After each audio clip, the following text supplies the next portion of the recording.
Why do some people make more money and still feel broke, while others seem to keep building wealth quietly year after year? Why does a raise disappear so fast for one person, but become another person's next layer of freedom? And why do so many people study how wealthy people make money, but almost never study how they stop money from leaking away? That is the part most money advice gets wrong. The real question is not, what secret do wealthy people know? The real question is, what habits protect their money after they get it? Because staying wealthy is different from getting wealthy. Getting wealthy can happen through income, business, investing, timing, inheritance, skill, luck, or one big opportunity. But staying wealthy usually comes from boring habits repeated for years. Not flashy habits, not motivational habits, quiet habits. The kind that prevent lifestyle inflation, bad debt, panic decisions, fake status, and invisible leaks from eating everything you worked for. So in this video, we are going through 10 money habits that keep wealthy people rich.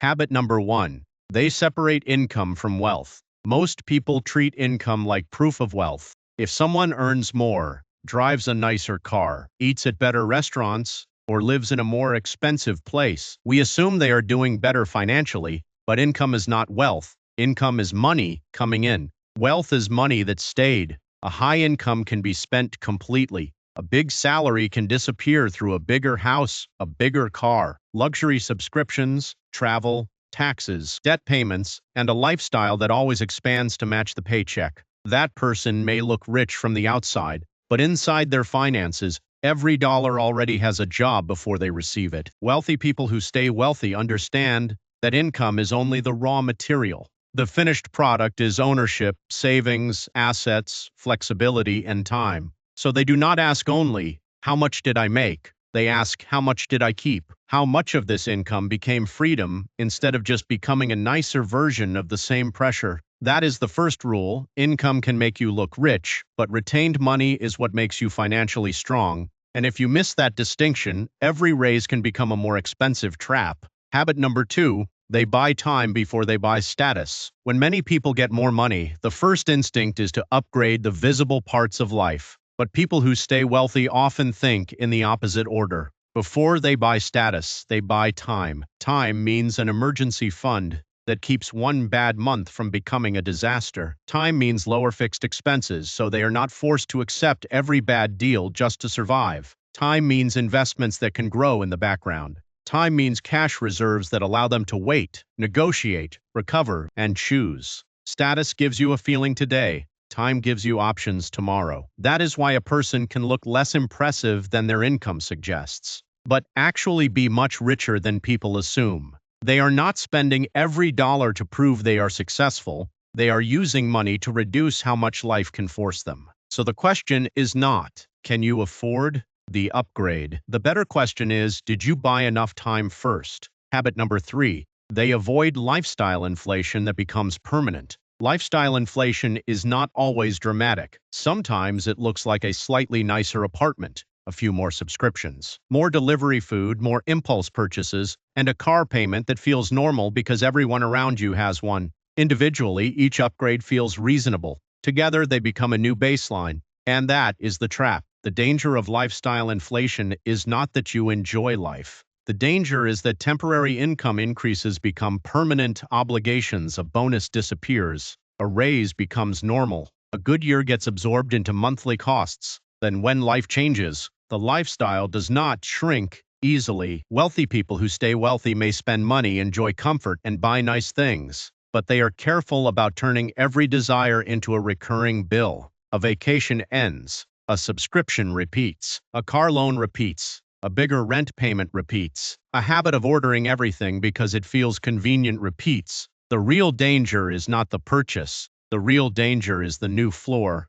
Say your life requires more money every month just to feel normal. Wealth becomes harder to keep. So a wealthy habit is to let income rise faster than lifestyle. That gap is where savings live. That gap is where investing lives. That gap is where peace lives. Habit number 4, they make boring money automatic. Most people try to manage money with willpower. They wait until the end of the month to see what is left. Then they hope they will save it. But the end of the month is where money goes to die. By then, the bills have already spoken. The impulse purchases have already happened. The small leaks have already added up. People who stay wealthy do not rely only on motivation. They build default systems. Money moves automatically to savings. Money moves automatically to retirement accounts. Money moves automatically to investments. Debt payments happen on schedule.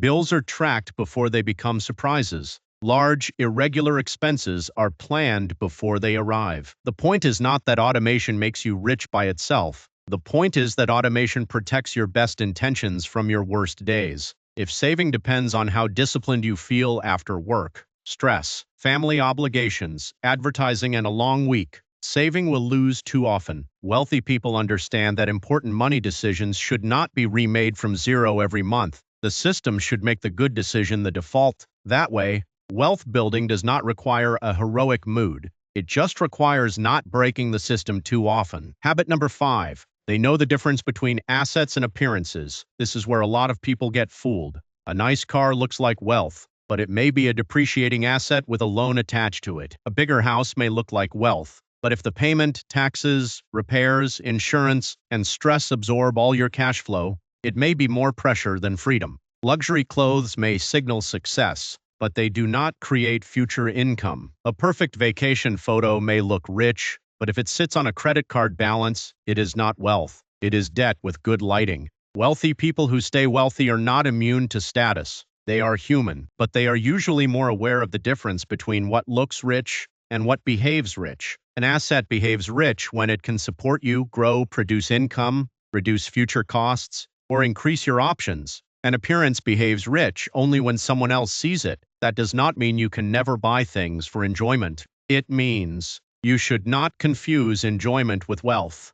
The habit is to ask one uncomfortable question before upgrading your image. Is this purchase improving my life, or just improving the way my life looks? Habit number 6. They respect liquidity. Liquidity is a boring word for one of the most powerful forms of freedom. It means having money available when life does not follow your plan. Many people look wealthy but have very little liquidity. Their money is trapped in a house, a car, a business, a retirement account, collectibles, or commitments they cannot easily unwind. On paper, they may have assets. In real life, one surprise bill can still create panic. People who stay wealthy usually respect cash and accessible reserves more than people expect. Not because cash is always the highest return, but because cash gives them optionality. It lets them avoid selling investments at the wrong time. It lets them handle emergencies without expensive debt. It lets them say no. It lets them wait. It lets them act when opportunity appears. That is why liquidity can feel inefficient until the exact moment it saves you. If every dollar is locked away, borrowed against,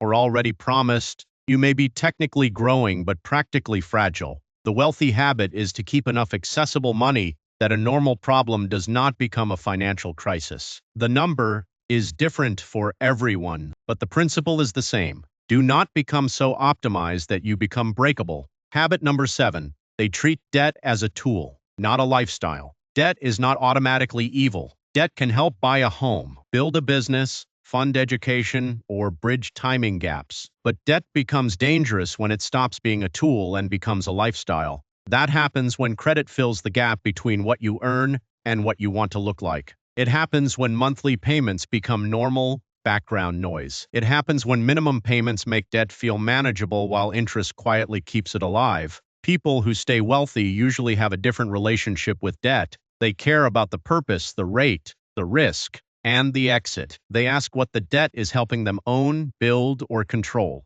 They ask what happens if income drops. They ask whether the debt increases future options or removes them. Good debt, if used carefully, can increase options. Bad debt usually buys the feeling of options while reducing real freedom. The monthly payment may look small, but every payment is a claim on future income. And the more future income is already claimed, the less freedom you have. So the habit is not simply avoid all debt. The habit is to refuse debt that turns your future paycheck into someone else's property. Habit number 8. They measure decisions over years, not moments. Most bad money decisions feel good in the moment. That is why they happen. The new car feels good on the test drive. The bigger apartment feels good on move-in day. The vacation feels good while booking. The risky investment feels exciting when everyone is talking about it, but wealth is not built in the moment of excitement. It is built in the years after the decision. People who stay wealthy have a habit of stretching the timeline.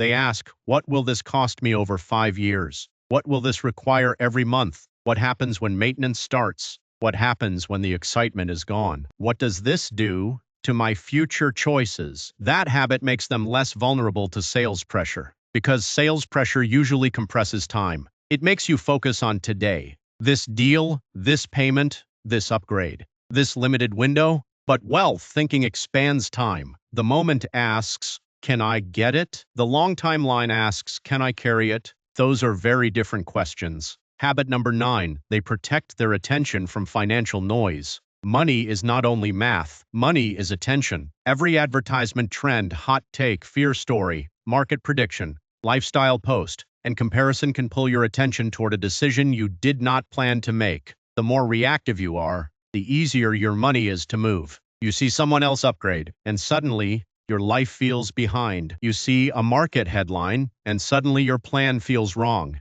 You see people making fast money, and suddenly your slow plan feels foolish. People who stay wealthy are usually better at ignoring noise. They do not need to respond to every trend. They do not need to prove they are early. They do not need to change their whole plan because one headline was scary. Information helps you make better decisions. Interruption makes you make more decisions. And more decisions are not always better. Sometimes the best money habit is simply refusing to be constantly emotionally moved by what everyone else is doing. Because once your attention is controlled, your wallet is easier to control. Habit number 10, they define enough before money defines it for them. If you do not define enough, there is no finish line. More income will not solve it. More assets will not solve it. More status will not solve it. Because the target keeps moving, there will always be someone with a bigger house, a newer car, a better vacation, a larger portfolio, or a lifestyle that makes yours feel incomplete. People who stay wealthy often have some version of enough.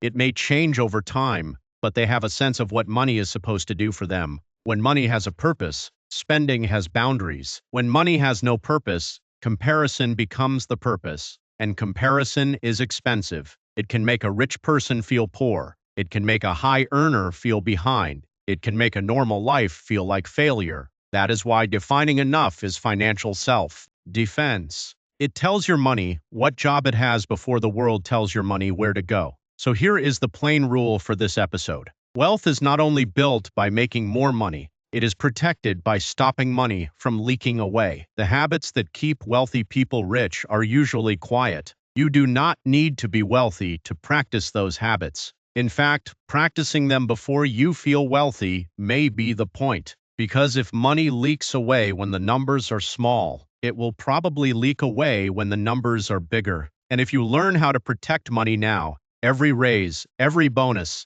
every opportunity, and every good year has a better chance of becoming real progress. The real question is not, how do wealthy people afford everything? The real question is, what do they refuse to let money do to them? This video is for financial education and general analysis only. It is not investment, tax, or legal advice. Your financial choices should depend on your own income, debts, goals, risk tolerance, and personal situation. And here is the question to leave with. Which habit would change your money the fastest if you practiced it for the next 12 months?